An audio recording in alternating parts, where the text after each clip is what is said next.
Fondation Jean Jaurès. Penser pour agir.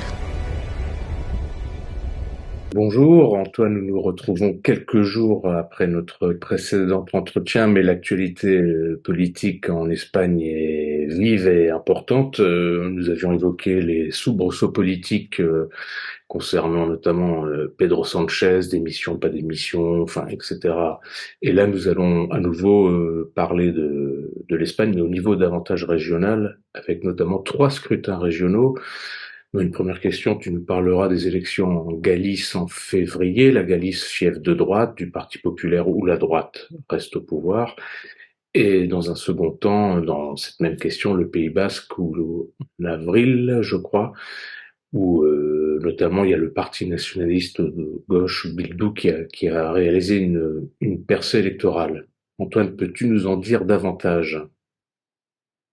Bonjour Alexandre, effectivement on se retrouve assez rapidement. Il y a effectivement eu en Espagne des élections régionales en Galice le 18 février et au Pays Basque le 21 avril.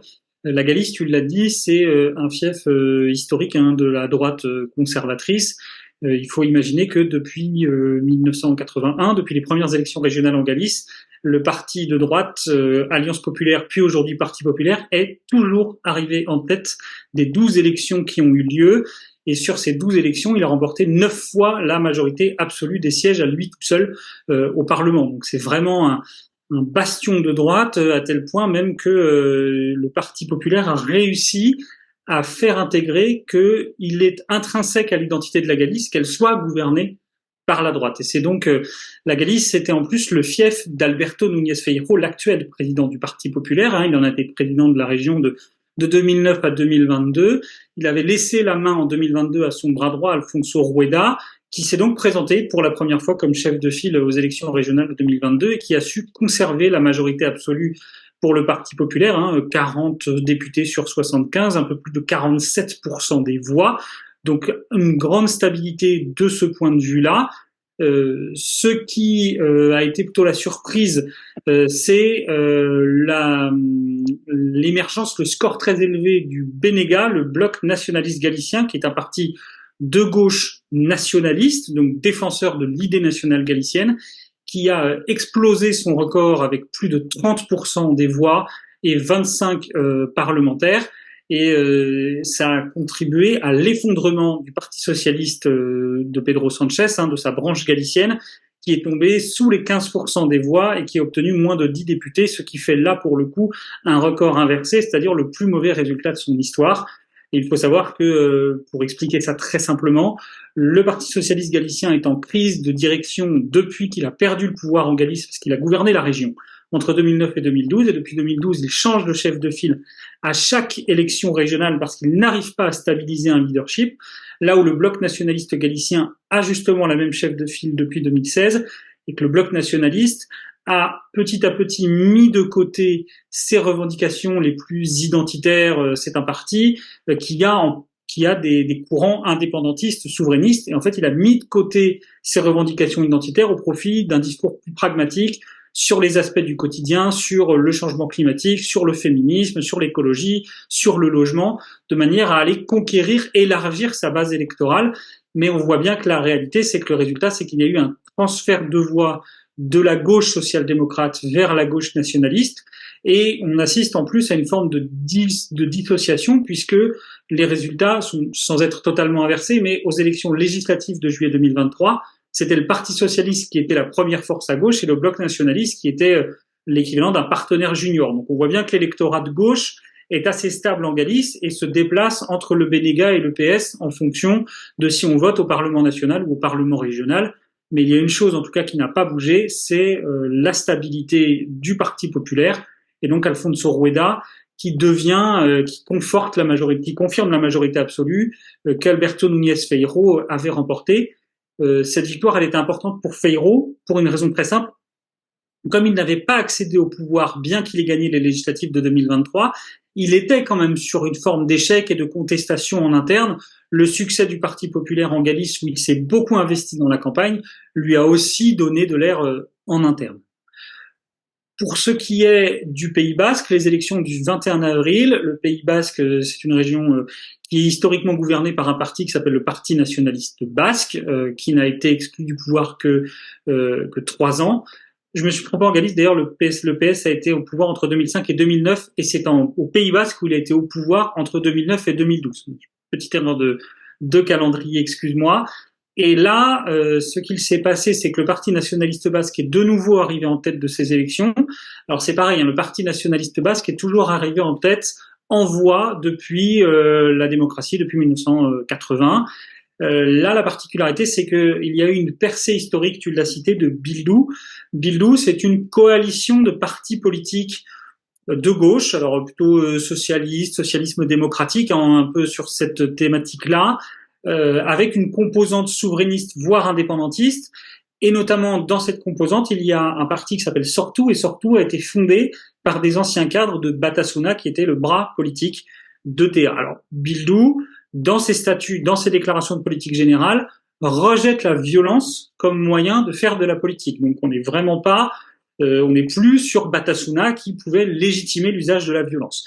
Bildu, en revanche, a encore un problème vis-à-vis d'ETA, puisque dans la dernière ligne droite de la campagne, son chef de file, quand il a été interrogé sur le fait de savoir si ETA était un groupe terroriste, a répondu c'était un groupe armé. Il n'a pas voulu vraiment qualifier ETA de groupe terroriste. C'est d'ailleurs peut-être ce qui lui a coûté la victoire en voix et ce qui a donné un petit effet réflexe vis-à-vis du Parti nationaliste basque, qui arrive donc en tête en voix, et qui fait égalité avec Bildu en sièges, 27 chacun, ce qui fait que d'ailleurs on a un parlement où 54 députés sur 75 sont favorables à long terme à l'indépendance du territoire, parce que le Parti nationaliste basque est au fond indépendantiste, mais pour lui c'est pas un projet immédiat ni une condition sine qua non, etc.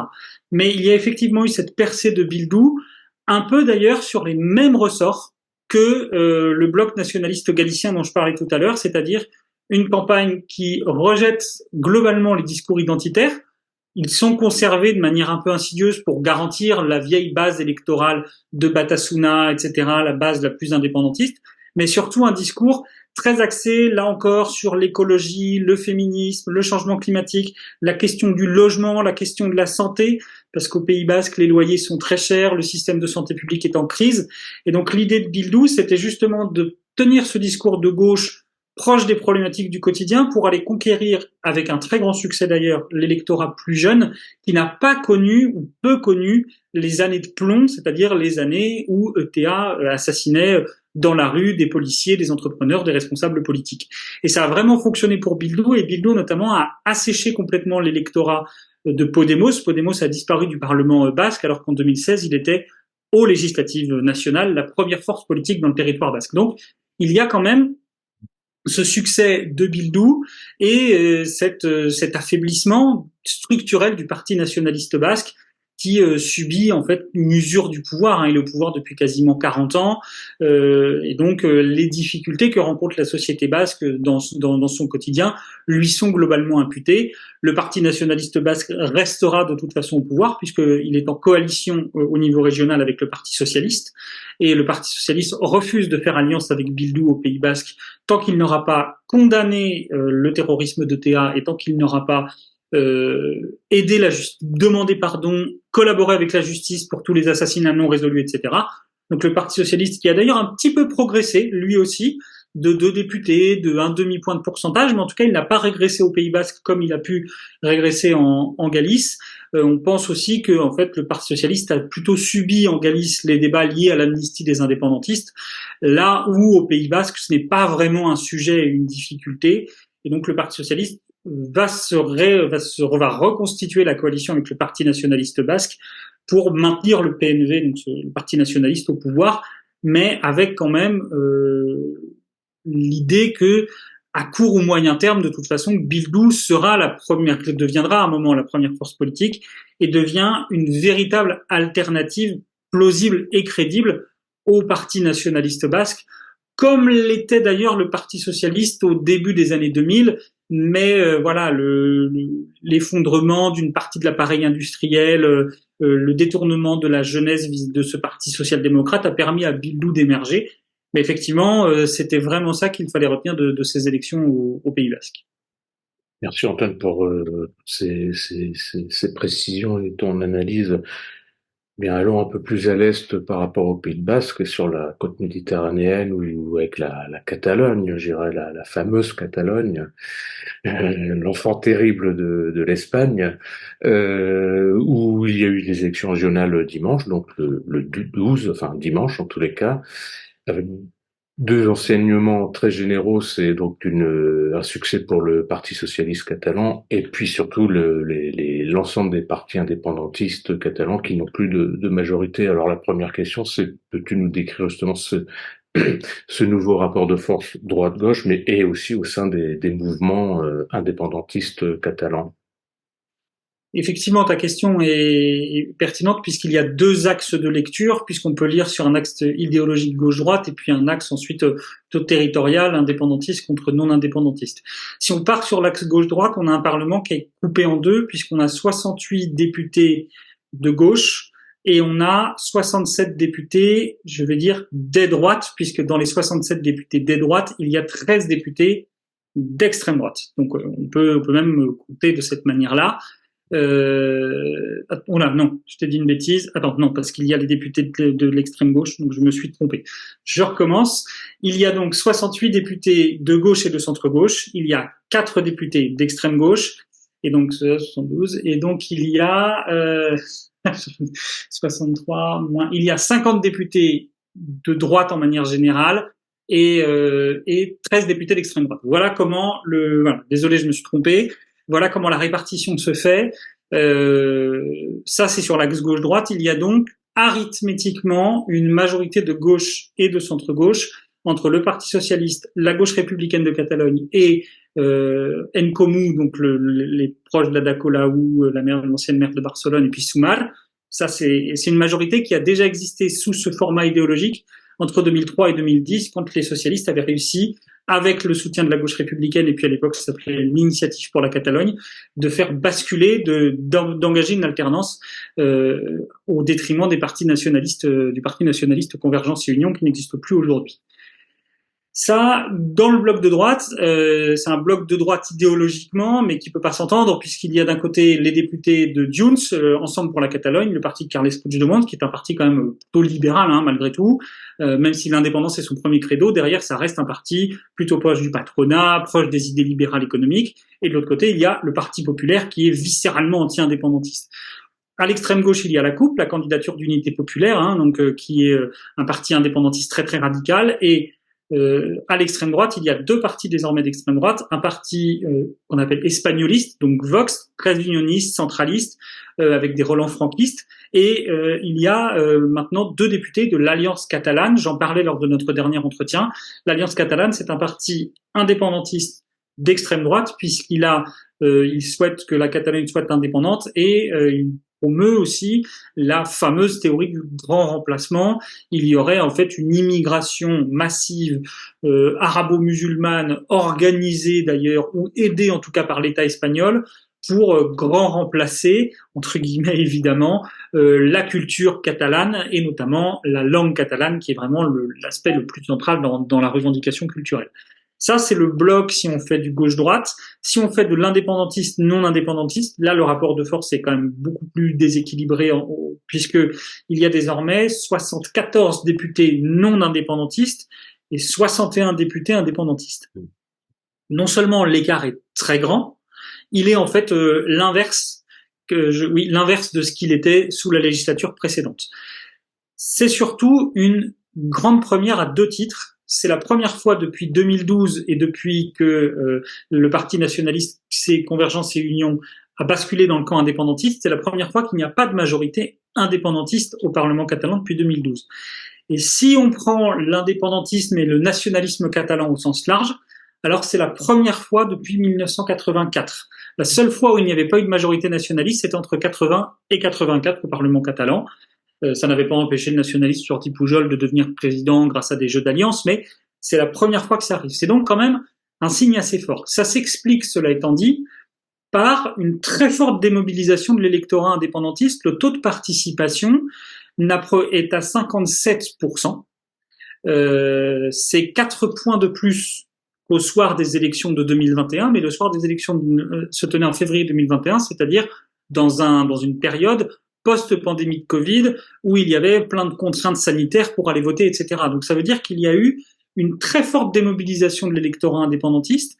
On a même vu d'ailleurs dans la journée que les taux de participation montaient plus fort dans les bureaux de vote où les partis non indépendantistes étaient majoritaires en 2021 et parfois même descendaient très fortement dans les bureaux de vote où c'était les indépendantistes qui étaient majoritaires. Donc l'indépendantisme s'est démobilisé. Il s'est démobilisé évidemment parce que après l'échec du référendum, enfin après l'échec de la tentative d'indépendance de 2017, les partis indépendantistes n'ont pas finalement renouvelé le projet qui était proposé. Ils ont continué de dire on va faire l'indépendance, mais ils étaient allés jusqu'à organiser un référendum, le vote d'une déclaration d'indépendance au Parlement. Ils n'ont pas expliqué comment ils allaient faire autrement. Les partis indépendantistes, gauche républicaine en 2020, puis là, Ensemble pour la Catalogne en 2023, ont passé des accords de soutien avec Pedro Sánchez au niveau national, donc ils ont été perçus comme renonçant en fait à ce projet d'indépendance au profit d'une décentralisation poussée de ce qu'on appelle l'autonomisme, de la volonté de renforcer l'autonomie de la Catalogne.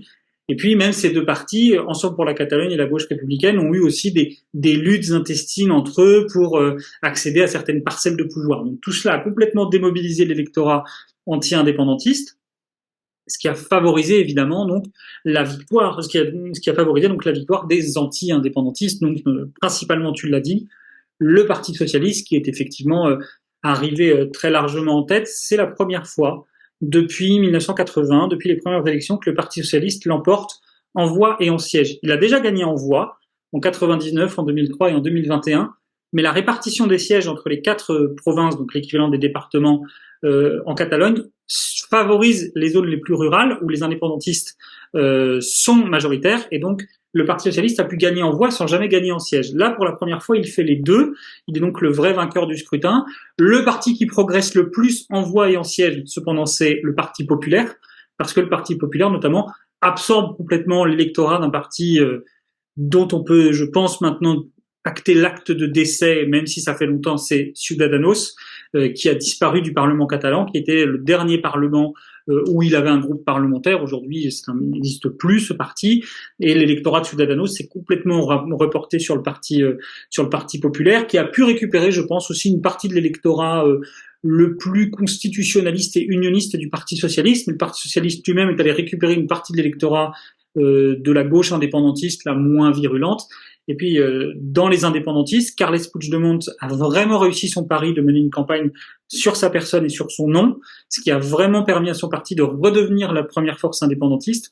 Mais la gauche républicaine, elle, s'est complètement effondrée. Elle est retombée à un niveau d'il y a plus de 10 ans, à la fois parce que c'est elle qui est le plus ancien allié de Pedro Sánchez aujourd'hui, et puis aussi parce que dans sa gestion de la communauté autonome, il y a eu des critiques, notamment liées à la question par exemple de la sécheresse assez récemment, ou etc. Où voilà, c'est pas le parti qui avait le meilleur bilan à présenter, donc tout ça a contribué à son effondrement. Et puis la candidature d'unité populaire, la CUP, a aussi perdu la moitié de ses sièges parce que dans une radicalité, mais une radicalité finalement perçue comme ne servant pas à grand-chose, puisqu'ils étaient dans les plus puristes, mais ils n'apportaient rien, ils n'ont pas réussi à faire pression, et donc ils ont été perçus comme ne servant à rien.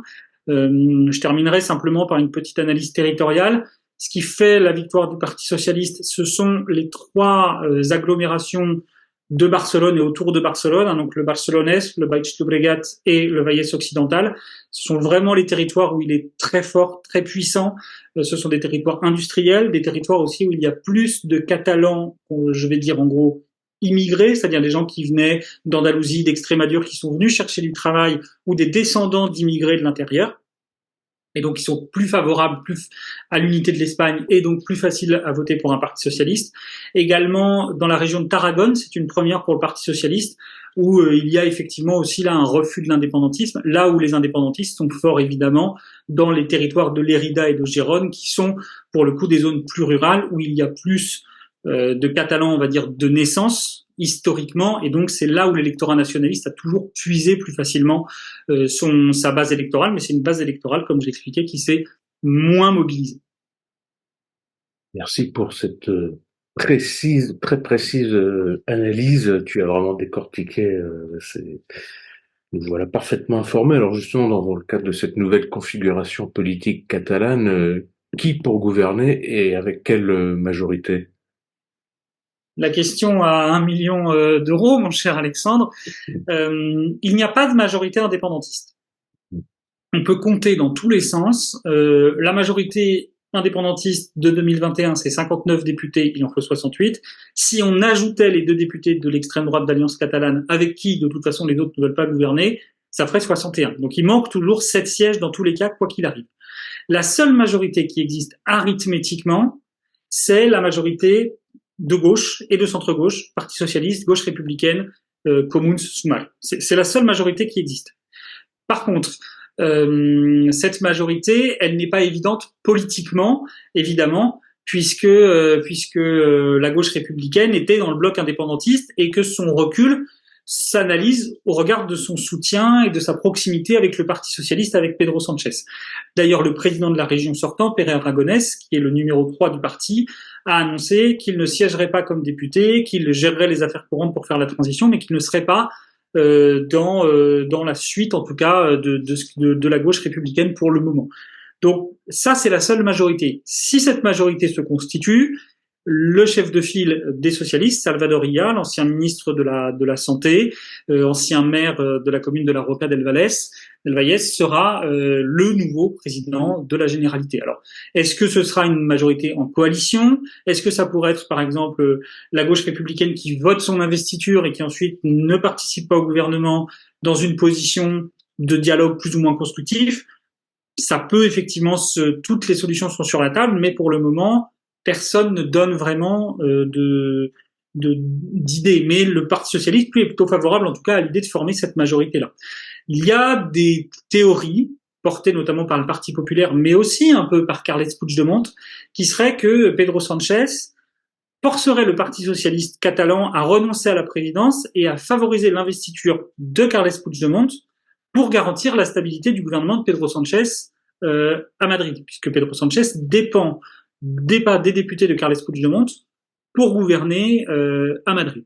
Ça, c'est quasiment improbable parce que le Parti socialiste catalan reste malgré tout un parti indépendant du Parti socialiste espagnol. Et vu la victoire qu'il vient d'avoir, il ne peut pas se permettre de céder sur cet aspect-là. L'autre possibilité, c'est évidemment le blocage complet. Qui dit blocage dit retour aux urnes, en gros, en octobre. S'il y a blocage, il sera globalement issu de la gauche républicaine. Or, la gauche républicaine a parfaitement conscience qu'elle a déjà beaucoup souffert dans les urnes et que s'il y avait de nouveau un vote, elle pourrait être encore plus sanctionnée puisque un politologue espagnol disait ce serait une sorte de deuxième tour. Et le deuxième tour serait vraiment à touche-touche entre le Parti socialiste et Carles Puigdemont. Ce serait vraiment une sorte de duel et tous les autres disparaîtraient. Donc les votes se concentreraient sur ces deux partis-là. Ce serait vraiment perçu comme ça. Donc pour le moment, il n'y a pas d'évidence. Et quand certains disent que Sanchez pourrait laisser Puigdemont gouverner, d'autres disent qu'en fait Pedro Sanchez serait déjà dans l'idée, accroche-toi bien, de retourner aux urnes, c'est-à-dire de dissoudre son parlement espagnol pour des élections en fin d'année. Ce serait un pari extrêmement risqué, évidemment, mais Sanchez est un adepte des paris risqués, où il pourrait essayer de se débarrasser des indépendantistes catalans. Je suis pas sûr que la solution soit la meilleure, surtout que la loi d'amnistie va être votée là au cours du mois de mai, donc il y aura quand même encore ce boulet-là à traîner pour les socialistes. Mais en tout cas, pour le moment, la majorité arithmétique, la seule qui existe, c'est une majorité de gauche et centre-gauche dirigée par le socialiste Salvador Illa. Maintenant, il faut que les partis se rencontrent, discutent, et il faut que la gauche républicaine fasse aussi son autocritique, sachant qu'il y a déjà des courants internes qui commencent à dire c'est l'alliance avec les socialistes qui nous a fait du tort, il faut changer la direction, il faut renoncer à tout dialogue avec les socialistes, et il faut refaire ce qu'on appelle dans le camp indépendantiste l'unité d'action avec Ensemble pour la Catalogne, avec Carles Puigdemont, etc. Et quel est le calendrier pour le Parlement catalan, enfin, le délai pour former un gouvernement, etc. Le délai imparti pour former un gouvernement. Alors, le Parlement catalan formera sa prochaine législature le 10 juin, au lendemain des élections européennes. Partant de là, il faut 15 jours au maximum pour investir un candidat à la présidence de la communauté autonome. Enfin, c'est en jour ouvré, mais en gros, on va dire que jusqu'au 25 juin. À partir du 25 juin, s'il n'y a pas de candidat investi, il y a, comme au niveau national, un délai de 2 mois pour obtenir une investiture. Passer ce délai de 2 mois, donc on arrive en gros le 26 août. il y a dissolution automatique du Parlement et les élections ont lieu 47 jours plus tard. Donc on arrive effectivement en gros sur du mi-octobre, quelque chose comme ça. C'est ça le calendrier actuellement. D'accord. Sachant que le calendrier est de toute façon contraint jusqu'au 9 juin par les élections européennes. Personne ne va aller prendre le risque de signer un accord politique majeur avant les élections européennes. Surtout, on a vu ce qui s'est passé aux dernières législatives où le PP et Vox ont enchaîné les coalitions ensemble avant les élections législatives du mois de juillet et ça a apporté un préjudice énorme au Parti populaire au moment des élections. Ça a donné un carburant à Sanchez et c'est ça qui a garanti son maintien au pouvoir lors des législatives de 2023.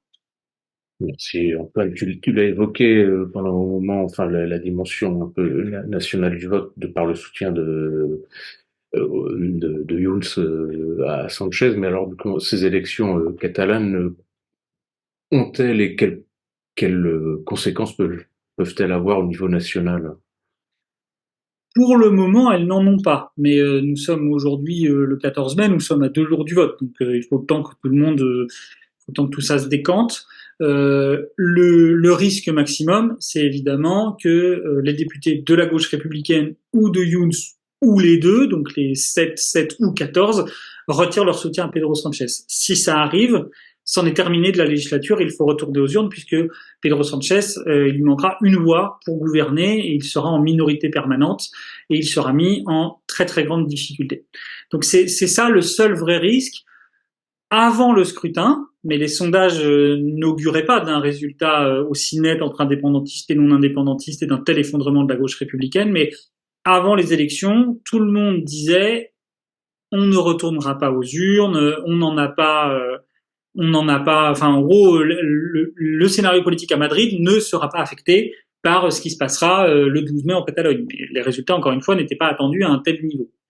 La seule chose, c'est que Ensemble pour la Catalogne et Carles Puigdemont ont un discours un peu de confrontation avec l'État. Mais ce discours est intéressant à partir du moment où ils sont au pouvoir en Catalogne et où ils ont finalement une institution qui leur permet de mener un combat, certes inégal, mais un combat avec l'État espagnol. Si Pedro Sanchez tombe et que des élections ont lieu, les sondages actuels sont très clairs, le Parti populaire sera au pouvoir, avec Vox, sans Vox, au moins avec le soutien de Vox, mais en tout cas, le Parti populaire sera au pouvoir. Donc Junts retrouvera son ennemi naturel, sauf que Junts n'est pour le moment pas du tout assuré de retrouver la présidence de la Catalogne.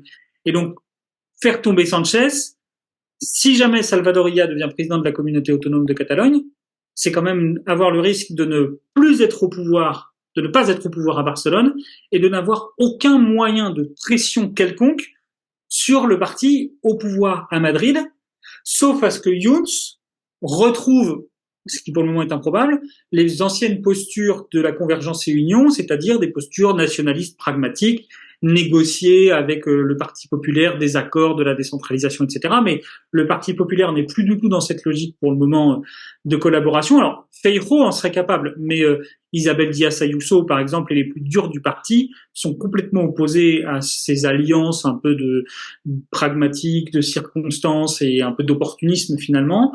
Donc, pour le moment, pas de conséquences. La conséquence la plus grave, ce serait la chute de Sanchez. Mais les indépendantistes catalans, en fait, n'y ont pas intérêt parce qu'ils n'auraient plus aucun moyen de pression dans aucun sens. Et surtout qu'en plus, la victoire du PP avec Vox ne les aiderait plus, ne serait plus un carburant électoral pour eux, puisque nous aurions un président socialiste de la Catalogne qui ne serait pas du tout dans des revendications identitaires, nationalistes, indépendantistes, et donc il n'y aurait pas cette espèce de confrontation comme il y a pu avoir dans les années 2010 entre Rajoy et puis Artur Mas d'abord et Carles Puigdemont ensuite. Antoine, eh bien, une fois encore, merci pour la qualité, et le détail et la pertinence de tes analyses. Et écoute, affaire à suivre concernant la Catalogne. On verra ça au mois de juin après les élections européennes et peut-être pourrait-on envisager de nous retrouver la seconde quinzaine de juin pour parler de ce qui se passe en Catalogne et puis aussi des élections européennes au niveau espagnol. Antoine, encore un grand merci et à bientôt donc. Merci à toi Alexandre, à très bientôt.